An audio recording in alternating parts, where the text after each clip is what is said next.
Hi everyone, have you ever wondered where all the guns in Japan went? Right, okay. So today we're supporting this book, which is Old Japan, Secrets from the Shores of the Samurai, and we're looking on page 22, which is Where Did All the Guns Go? So that's the inside of the book. The book's very simple and easy to understand, but that is what we're looking at today.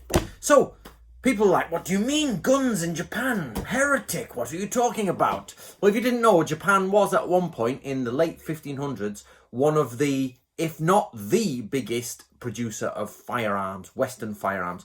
So think about this. Western style guns were being produced in Japan faster and of a higher quantity than they were in the West. The samurai loved them.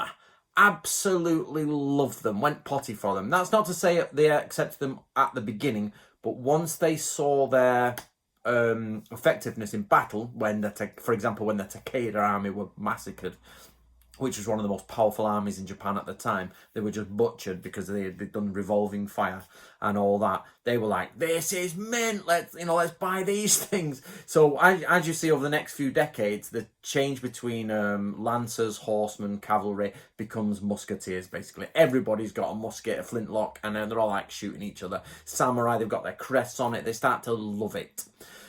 But then they disappear.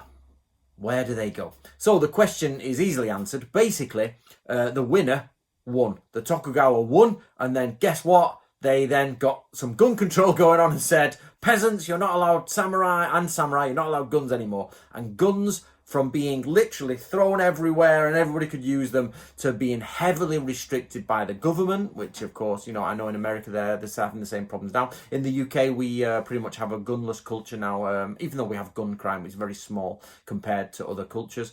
And but we were a gun society. Everybody had a gun in the UK back in the day, or most people, and they could go shooting, yeehaw and all that. But then the government took them off the public, and same in America, the government trying to take the guns off the public, but they actually did this in 1600s Japan. They took the guns off the public. This is of course well famous for the sword hunts, which was Toyotomi Hideyoshi hunted down all the swords, but they're called sword hunts, but actually it was weapon hunts.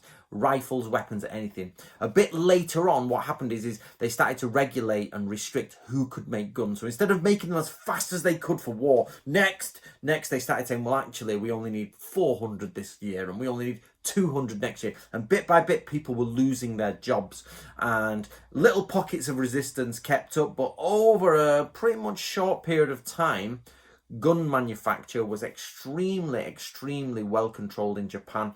And it's never been like that since, really, basically. Obviously, then you get into the modern times. But where the point where everybody in Japan could just own a gun if they had the money, or it was in the situation, they could go shooting things and use them in war, bring them to war. Especially, of course, the samurai would use them in war, and then some warlords had them in just racks and stacks of guns in the thousands. And that's the type of culture you're looking at when you think of samurai in high battle culture. You're looking at a gun culture in the 15 to 1600s.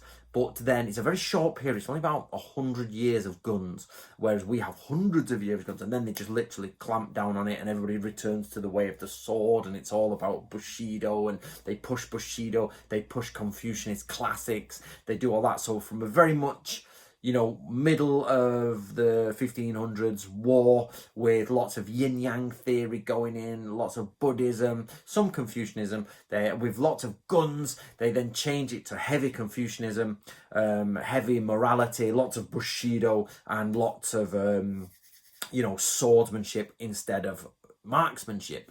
And that's where all the guns go. And of course they get scrapped, rotted over the time, melted down, they're used, and bit by bit they're gone. Some are left in museums today, but the heyday of the Japanese gun and the samurai with the Japanese gun, they actually, that came to an end. So there you go, guys. Get yourself a copy of this book, Old Japan. Got loads and loads of interesting information in it, loads of it, and I'll be doing lots of videos from this. So I hope that helped help you understand about Japanese samurai and their relationship to guns.